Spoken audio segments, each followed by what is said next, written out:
Visakha mayor మీద వైఎస్ఆర్ కాంగ్రెస్ పార్టీకి సంబంధించిన మేయర్ ఉన్నారు. ఆ మేయర్ మీద తెలుగుదేశం పార్టీ నేతృత్వంలో కూటమి వాళ్ళు ఇచ్చినటువంటి అవిశ్వాస తీర్మానం ఏదైతే ఉందో, ఆ తీర్మానం చుట్టూ జరుగుతున్న రాజకీయం ఇప్పుడు ఆంధ్రప్రదేశ్ రాజకీయాల్లో ఒక సెంటర్ పాయింట్ డిస్కషన్కి కారణమైంది. బొత్స సత్యనారాయణ గారు రంగంలోకి దిగిన తర్వాత కూటమి పార్టీల అవిశ్వాసం నెగ్గడం అంత ఈజీ కాదు అనే చర్చలు వస్తున్న వేళ ఆల్రెడీ బెంగుళూరు క్యాంపులో వైసీపీకి సంబంధించిన కార్పొరేటర్లను వాళ్ళు ఉంచారు. అందులో నుంచి కనీసం 5-6 మందిని ఇటువైపు వీళ్ళు లాగేసుకుంటూనే అవిశ్వాసం నెగ్గుతారు. సో వాళ్ళని లాగేసుకోవడం కష్టంగా ఉంది. ఇప్పటికే వీళ్ళు వైసీపీ నుంచి లాగేసుకున్న వాళ్ళు ఎంతమంది హ్యాండ్ ఇస్తారో ఆ భయము ఉందట. ఈ క్రమంలో ఎలాగైనా అవిశ్వాసాన్ని నెగ్గించుకొని టీడీపీ అభ్యర్థిని కూర్చోబెట్టుకోవాలని పాలిస్తున్న పాలకపక్షం ఏకంగా వీళ్ళు లాగేసుకున్న కార్పొరేటర్లను వీళ్ళ పార్టీకి సంబంధించిన కార్పొరేటర్లతో ఏకంగా కనుక బ్యాంకాక్ టూర్ వేయాలి,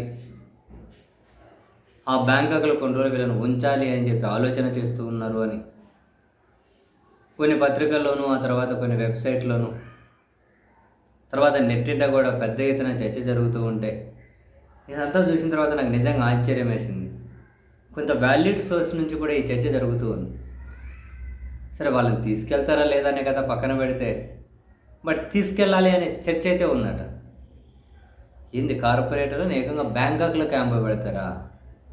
వరిని పానసుగుల అయితే వీళ్ళు బ్యాంకాక్ తీసుకెళ్తారు, బ్యాంకాక్లో క్యాంపు పెడతారనే వార్తలు అందరికంటే ఎక్కువగా వాళ్ళకు మద్దతు ఇస్తామని చెప్పిపోయిన కార్పొరేటర్లు ఎవరైతే ఉన్నారో వాళ్ళనే ఎక్కువ భయపెడుతూ ఉందట. ఎందుకని? సరే, బ్యాంకాక్కి వెళ్ళి అక్కడికి వెళ్ళి ఏం భజన పాటలు ఏం పాడరు కదా. బ్యాంకాక్కి వెళ్ళారు అంటే మరి ఇంకా వేరే వాళ్ళు సజెస్ట్ చేస్తూ ఉన్నారు, బ్యాంకాక్ కాకుండా థాయిలాండ్ వెళ్తే మరికొన్ని ఫీచర్స్ ఉంటాయని. ఏం ఫీచర్స్ ఉంటాయో నాకే తెలియదు, నేనైతే ఇప్పుడు పోలేదు. కానీ కొందరు సజెస్ట్ చేస్తూ ఉన్నారు బ్యాంకాక్ కాకుండా థాయిలాండ్ వెళ్ళని ఇంకా మంచి ఫీచర్స్ ఉంటాయి. సరే, బ్యాంకాక్ థాయిలాండ్ అంటే ఈ కార్పొరేటర్లు ఎందుకు భయపడుతున్నారంటే, అది అక్కడికి వెళ్ళి భజన అయితే చేయరు కదా, అన్ని బంచిక్లే ఉంటాయి కదా ఎక్కువగా అక్కడికి పోతే. ఎందుకంటే అంత ఓపెన్ ప్లాట్ఫామ్ మీద అన్నీ అవైలబుల్ ఉంటాయి కదా. ఒకవేళ అక్కడికి పోయి బంచిక్లు ఇట్లాంటివి ఏమన్నా జరిగితే అవి ఎక్కడ రికార్డింగ్ చేసి ఫ్యూచర్లో ఎక్కడ మనకు వ్యతిరేకంగా వాడుకుంటారని చెప్పి భయపడుతున్నారట కార్పొరేటర్లు. అక్కడికి వెళ్తారు అంటే సంతోషపడే కథ పక్కన పెడితే కార్పొరేటర్లు భయపడుతూ ఉన్నారట.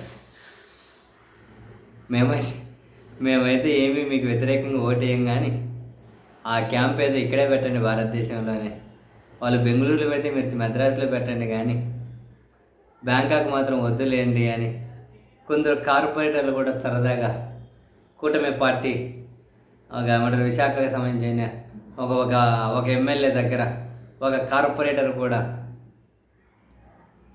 ఇవే మాటలు చెప్పారట, ఇక్కడే పెట్టండి అబ్బా, అవేందో అక్కడికి ఎందుకు కానీ అని. సరే, వీళ్ళు అక్కడికి పోయి బంచిక్కులు చేస్తారా లేకుంటే వీళ్ళని అక్కడ క్యాంపులు పెడతారా ఇవన్నీ పక్కన పెట్టండి. కానీ ఆ చర్చ అయితే స్టార్ట్ అయిందట, ఆ చర్చ అయితే జరుగుతుందట. కానీ ఆ చర్చ జరగడం కూడా చూడండి, ఒక మేయర్ 1 సంవత్సరం రోజులు 9 నెలల టైం ఉంటుంది.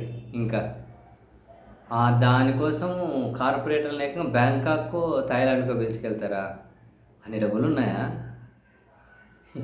ఎక్కడి నుంచి సంపాదిస్తున్నారా? నిజంగా ఏమంట కామంట, కానీ ఎక్కడి నుంచి సంపాదిస్తున్నారా వీళ్ళు ఈ డబ్బులన్నీ? ఏముంది, ప్రజల సొమ్ము, నీ సొమ్ము నా సొమ్మే కదా. వాళ్ళు ఏం కట్టెలు కొట్టి చెమటోడ్చి సంపాదించారా? ఎంతనా అడ్డదారుల్లో జనం సొమ్ము దోసుకోవడమే కదా ఎవరు అధికారంలో ఉన్నా కూడా. అటువంటి వాళ్ళకు మీరు నేను అందరం కలిసి, నేను పొడగోసి ఎవరికి అట్లా గుడ్డిగా భజన చేయం, కానీ చేసే వాళ్ళందరూ గుడ్డిగా భజన చేసుకుంటూ పోతూ ఉంటారు.